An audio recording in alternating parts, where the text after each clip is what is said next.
আসসালামু আলাইকুম, welcome back to my channel. কেমন আছেন সবাই? আশা করি ভালো আছেন। আলহামদুলিল্লাহ আমিও ভালো আছি। আজকে আপনাদের সাথে শেয়ার করব পেশোয়ারি বিফ। তো চলুন মূল উপকরণে চলে যাই। প্রথমে আমি 1 কাপ তেল দিয়ে দিয়েছি, 1.5 কাপ হবে তেল পরিমাণ মতো। আর গোটা মশলাগুলো দিয়ে দিয়েছি। এই পর্যায়ে আমি গোটা মশলার সাথে 4টা শুকনো মরিচও দিয়ে দিয়েছি। তারপর 2 কাপ পেঁয়াজ দিয়ে দিয়েছি। পেঁয়াজ দিয়ে বেশ বড় বড় সাইজ করে পেঁয়াজ আমি কেটে নিয়েছি।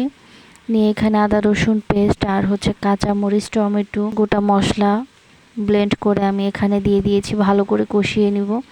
ভালো করে কষিয়ে নিয়ে লবণও কিন্তু অ্যাড করেছি, স্বাদ মতো লবণ দিয়ে দিয়েছি। এই পর্যায়ে আমি বেশ বড় বড় সাইজ করে গরুর মাংস নিয়ে নিয়েছি। এখানে 1.5 কেজি গরুর মাংসগুলো নিয়ে এখন আমি ভালো করে কষিয়ে নিব। ঢাকা দিয়ে দিয়ে ভালো করে কষিয়ে নিব। এখানে আমি 3 টুকরো তেলও দিয়ে দিয়েছি, বড় বড় তেল দিয়ে দিয়েছি। তো ঢাকা দিয়ে দিয়ে বেশ কিছুক্ষণ আমি এভাবে কষিয়ে নিব। তো আমার ভিডিও আপনাদের ভালো লেগে থাকলে অবশ্যই লাইক, কমেন্ট, সাবস্ক্রাইব করে দিবেন।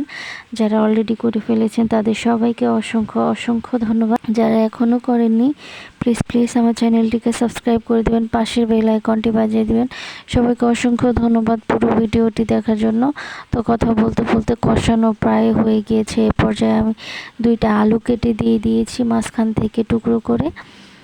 তো আলু দিয়ে আরও বেশ কিছুক্ষণ কষিয়ে নেব। এই পর্যায়ে আমি 2 কাপের মতো দুধ দিয়ে দিব। এখানে আমি গুঁড়া দুধ গুলিয়ে নিয়েছি, আপনারা চাইলে লিকুইডটাও দিতে পারেন।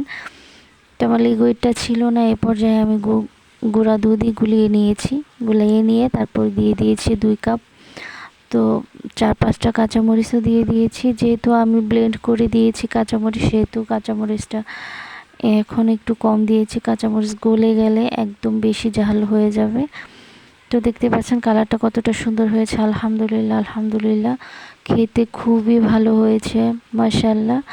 আমার লাইফে রান্নার প্রথম আজকে আমি এই পেশোয়ারি গরুর মাংস রান্না করেছি। জাস্ট ওয়াও ছিল, মানে মুখে আর কোনো কথাই আসবে না, ওয়াও। তো এই পর্যায়ে আমি মশলা গুঁড়ো করে রেখেছি বাসায়, সেই মশলাটাও আমি দিয়ে দিয়েছি, গুঁড়া মশলা। তো দেখতে পাচ্ছেন কতটা সুন্দর হয়েছে। আলহামদুলিল্লাহ আপনাদেরকে সার্ভ করে দেখিয়ে দেব। তো অবশ্যই লবণটা চেক করে নেবেন, লবণ হয়েছে কিনা, না হলে একটু দিয়ে দিবেন। তো এই পর্যায়ে আমি আপনাদেরকে সার্ভ করে দেখিয়ে দিব কেমন হয়েছে রান্না। তো দেখতে পাচ্ছেন তেল ছেড়ে দিয়েছে। এ পর্যায়ে আমার রান্না একদম ফুল কমপ্লিট হয়ে গিয়েছে। তো আমি সার্ভ করে দেখিয়ে দিচ্ছি কেমন হয়েছে।